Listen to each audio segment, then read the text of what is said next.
Welcome to In Conversation With, and today we've got a special guest, Mr. Theasen Pillay of TPA Legal. How are you, sir? Hello, sir. How are you doing? Fabulous. How are you doing? Very well, thanks, man. It's a pleasure to have you come engage with us here and give us some information that I think is very key during this time. Well, hopefully I can add some value. 100%. So please tell us a bit about yourself and your organization, firstly. Okay, I'm a litigation attorney as well as a debt counselor. So I have a legal practice. It's called TPA Legal, and also a debt management practice called TPA Debt Management.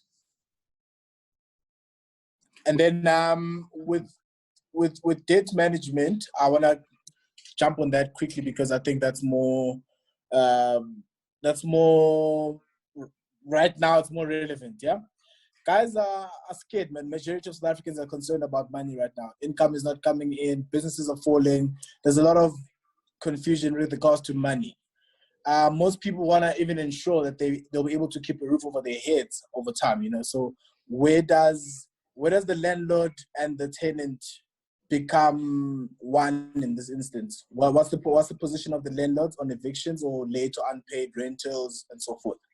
Okay, so in regard to rentals, we have to distinguish between corporate, in other words, a business rental, and that with residential purposes.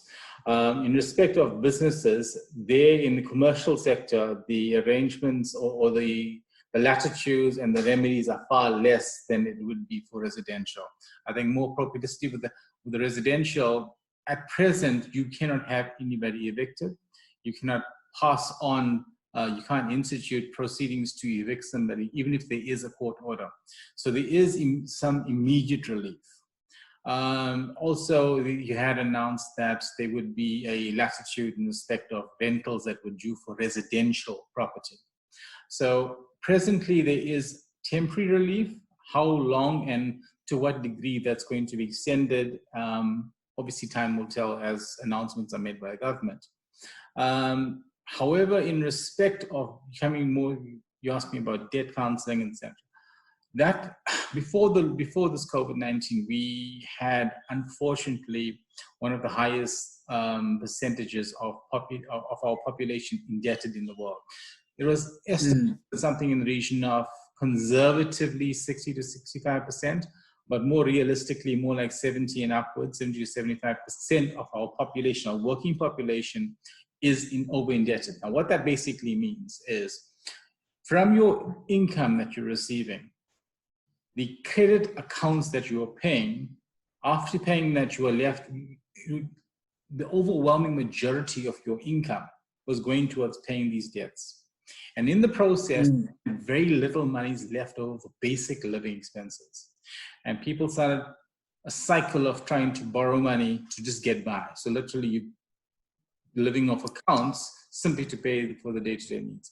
And that position is now going to unfortunately grossly increase, simply because you're going to have a situation where a household may have had 2 or 3 incomes, as you know, father, son, wife, I think. With the unemployment likely to increase, that household is going to go possibly from a 2 to 3 income to a single income, which basically means all of the debts the accounts still have to be paid, but now through a less income. That is why debt counseling must be considered.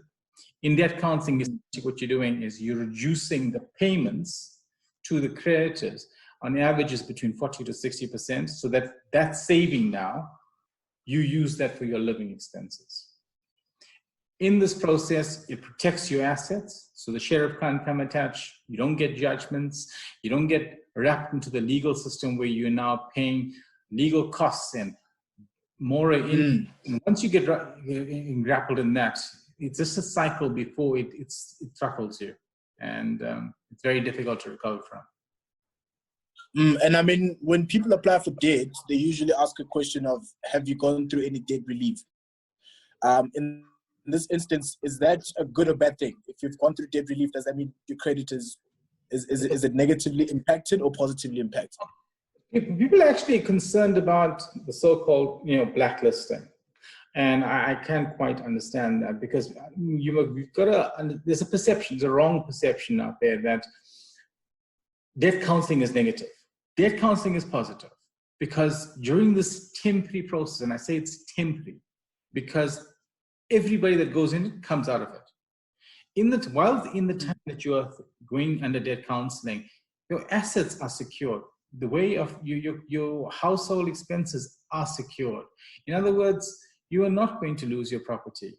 You're not going to lose your car. You're not going to have repossessions. And these are the things that a person should consider, because it's a responsible thing to do to make sure that your family's needs are taken care of.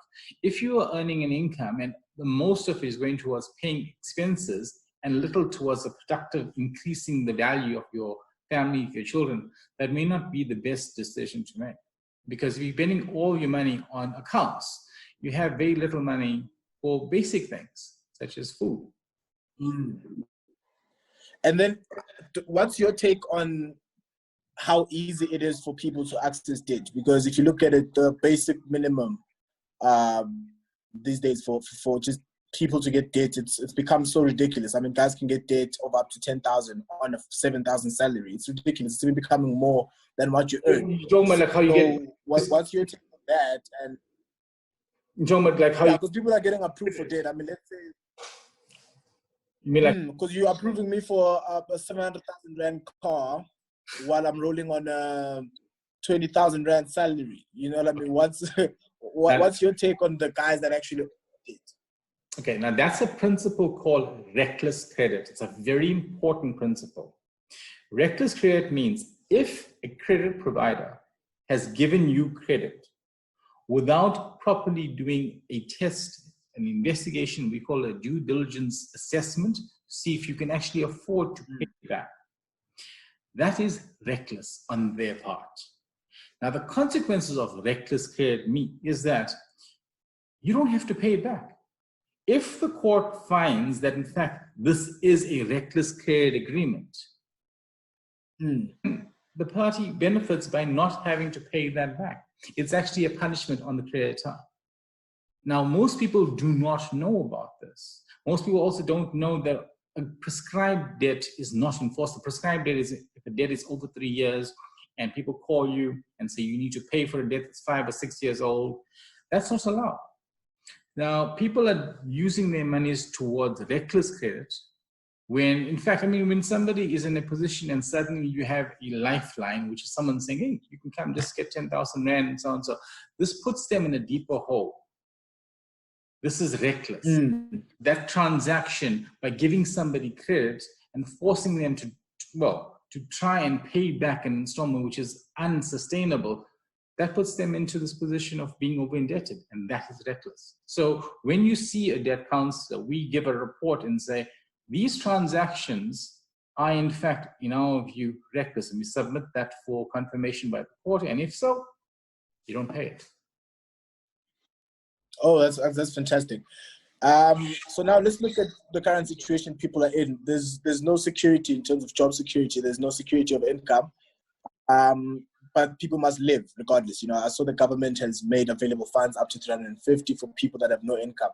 But in this instance, how would you advise people getting into credit at this time? Because say we need to survive, I'm going to look into getting credit. What are the best steps for me to take to avoid getting into, like you said, reckless credit? The advice would be not to look for more credit, but instead to limit your payments. And in that process, you then have more money left over, because when you get more credit, you then have to pay that back at an increased value. So if you're getting, for example, 10,000 and your actual repayment is, once you calculate the interest and over that duration, you're paying a lot more. So it's far better to reduce your payment currently. And by remember, you're saving about 50%. And just work out how much you're paying on credit installments and take 50% of that money. And that's automatically a saving that you can use for your household, for other things. Now, so if you do that, there is no need to get more credit. Fantastic. And then let's talk about people that are maintaining payments on bonds, repayments on bonds. In this situation, what's their legal standing point right now? Okay, so all banks have offered different packages or different remedies at this stage. So you get things from payment holidays to payment suspensions, etc., as well as to renegotiate a payment in terms of what your payment would be over a new duration. So somebody that is in that, whichever bank it is, they must contact their bank to find out what is their option, what is best for them. But when doing so, they must not commit to something. My recommendation is do not commit to something that is unsustainable. So if you're speaking to somebody and they say, well, we now can reduce your payment to this amount, and whatever that amount is, you still cannot afford to make it, do not commit to that. Because by virtue of committing to this new arrangement, it basically means that should you breach it, which is likely, if you're going to be committing to something that you can't sustain, after a month or two, you're likely to be in breach. Once you are in breach, that entitles the credit provider to issue a summons against you. Once that's done, the entire system changes in terms of punitive interest, legal costs, etc. Then now it compounds to be a very more serious litigation matter. And litigation as far as possible must be avoided because it can be quite devastating. This is where when it comes to these payment holidays, let's say my bank approves, they'll give me a 3-month payment holiday on my bond. Am I still accumulating compound interest in that 3 months regardless? Because it's not like I'm getting 3 months free. Depending on the bank, depending on this thing, because certain banks would not have a punitive interest, may have reduced the interest. So you're going to have to check on which, because like I said, there's different packages per bank and within different banks. So you are going to have to do the best thing is when you're consulting with your bank, don't commit to a decision then. Look at all your options, speak to somebody and say, look, going forward, working out your finances, are you going to be better off or worse off? Must also just factor in debt counseling.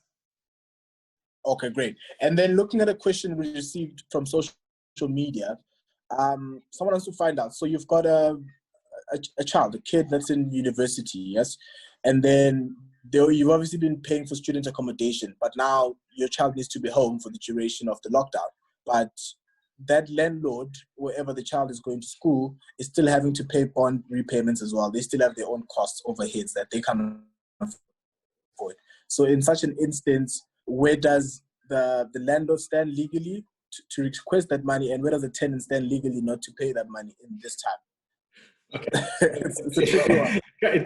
Not really. It comes down to basically, is it residential and commercial? And the answer is, if it is residential, during this lockdown period, should a tenant say, I'm unable to pay you simply because of that, they'll be able to get away with. Unfortunately, in respect of commercial, that'll be different.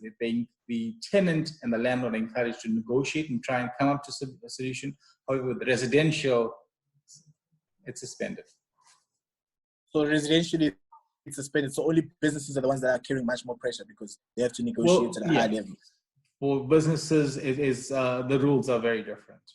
Amazing. So any words you would give to an entrepreneur or business owner who is facing such problems right now, such legal problems like they can't pay their rent or whatever payments that are due to them? Yeah, there is a principle, and our president made a reference to this in his previous speech, not the one yesterday, but the one, I think it was last week or so, force majeure, where he encouraged people not to invoke it. Now, in essence, what that means is act of God, or something of an unforeseen circumstance that makes it impossible to perform an obligation. And this is a common law principle. It is in most contracts as a default clause. However, like I said, it's a common law principle. So if it's not in a contract, or if you don't have a contract, it still applies to you. In essence, what this means is, by virtue of some event happening, which could be interpreted as an act of God, I can't perform these obligations. Now, without a doubt, COVID-19 falls within the act of God scope of definition. The only inquiry would then be, which is an objective one, is what is the non-performance objectively so? So on those facts specific to that relationship, if it can be shown that despite every best ever, I cannot perform these obligations. 100%. Very rightly be able to invoke that defense of, it's an act of God, I can't possibly perform, and by virtue of that, I should be exonerated for that. So yeah, that is likely to be, not likely, that is actually going to be something that's going to be invoked, in my view, quite often. Fantastic, Mr. Pillay. Look, I can't thank you enough for sharing this moment with us. I think you've given me some very valuable points, and anyone who's going to be fortunate enough to see this will definitely learn and apply, hopefully. I mean, I'm actually shocked that the national debt is sitting at about 70%. That's really high. That is actually, so maybe a parting point. Conservative. I think it's more conservative figure. It should be a bit higher, and it's going to be higher, a lot more now. So, and then any parting words now? I mean, because you just said it's about to get more. What do we do? What do we do? How do we get better as you leave us? How do we avoid debt? It's going to be challenging, for lack of better words, and this is, keep that as, but throughout the process, take counsel, take advice. Don't rush into anything. It's going to be very testy, and it's likely to be a very long period. So the true effect, from my view, is going to be, you can't feel it after 4 weeks. It's going to likely be something that the true impact is going to come through in the weeks ahead. So take advice on your specific circumstances so that you don't take a quick emotional decision, which is likely to then put you in a worse position. So have someone go through your circumstances and say, these defenses could be what could apply to you may very well not apply to somebody else. So don't just, a general perspective or something. Speak to individuals that are likely to give you specific advice relevant to you, and so that you can make the best decision. 100%. Speaking of individuals that can give the best advice, I think obviously Mr. Pillay stands as one of the greatest from TPA Legal. Please give us your contact details should people need to consult with you specifically and your company. Yeah, I'll give you my cell phone number. It's 072 2828 132. 072 2828 132. It's a WhatsApp number as well, and you're free to call me pretty much anytime.